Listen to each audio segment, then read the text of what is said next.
The Bears had their first pair of 100-yard backs since Walter Payton and Matt Suhey in 1985. There's nothing magical about what the Bears are doing here. Caleb Williams is completing less than 60% of his passes, like next to J.J. McCarthy. I'm sorry, next to 9. That's worst in the NFL.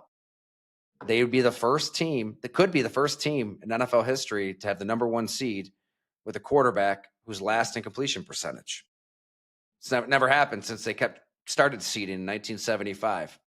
The only time that it's been a quarterback in the bottom 5, Jim, this is per OptaStats, I think, it was Rex Grossman in 06. So that's the thing. As a franchise, they're familiar with this kind of winning. And I think the best comp is the 2001 Bears when Jim Miller went 13-3 with a dash of Shane Matthews. And you had Mike Brown pick 6 in here and there. A young Brian Urlacher. Anthony Thomas is the offensive rookie of the year. He got it over LaDainian Tomlinson, by the way, that year. That seems criminal. I mean, that's kind of the formula. Like, I think Ben Johnson knows that Caleb is. I mean, Ryan Fitzpatrick said it himself on the broadcast that his feet are a mess. Like, you don't know what you're going to get. Like, you're going to get a couple highlight reel plays. He had one to Cole Kmet. That was an awesome throw across his body to put that game on ice. And there are some explosives. Like, his yardage is there, but he's very erratic. He still has a turnover here and there that make you scratch your head. He did in this game, and then Jalen Hurts gave it right back on the tush-push fumble. But they're winning games with a relentless punch you in the jaw Russian attack that is second to Buffalo and an opportunistic defense. And I don't know if it's sustainable. I think I would take Green Bay in this game. I think they're better, 1 through 53. I'll say this, though, no Devontae Wyatt in the middle. That there is a lane for Chicago to win this game and get a little closer to earning that number 1 seed. What do you make of the Bears? I want to get your take. We talked a little bit last week. It's a hard way to sustain winning like that. They are, to your point. That was a great stat about the completion percentage. I like that. And to your point, what Fitzpatrick said too, and you said it's what you saw in college. His throws are mind blowing. He's as good as there is passing the football in this league. Like, he can do things that nobody else really can do, throwing the football. The other stuff is just has to find a way to control it. It has to become consistent, I should say. Maybe not control it, but a consistent way to deliver the ball on time with accuracy right now. He's going to have to find a way to at least sprinkle that into his style of play. I think they're in trouble against Green Bay. I'm kind of with you. It's hard to get Green Bay out of my head right now, how they look.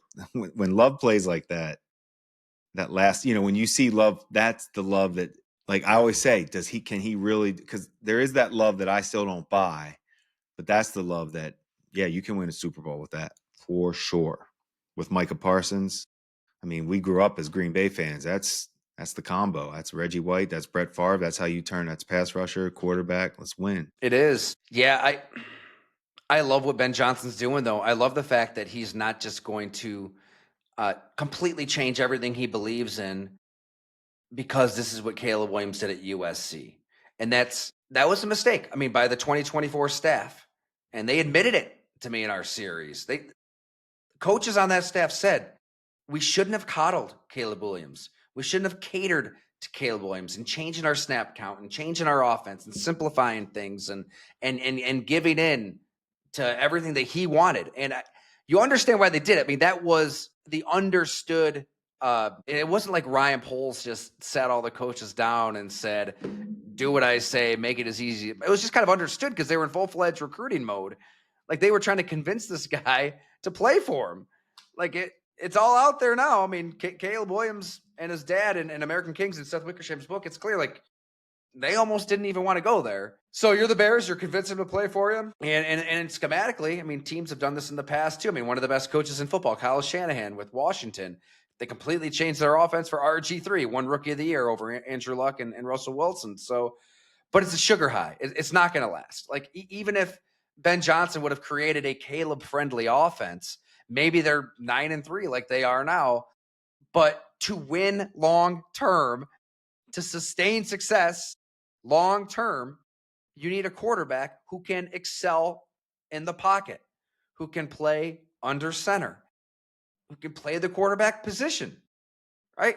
That's kind of why Baker Mayfield's doing his thing still. He can play the quarterback position. Some guys can't. And their challenge to Caleb Williams was, we want you to be our guy long term, but you're going to have to do it playing quarterback. The results have been mixed. They're winning games. So I guess that's where it ends right there. If you're winning, that's all that matters. Let's see if they can keep it up. The real season begins now. And that's the best part of this time of year. That's what we talk about. Health. Everybody gets a little more tight now.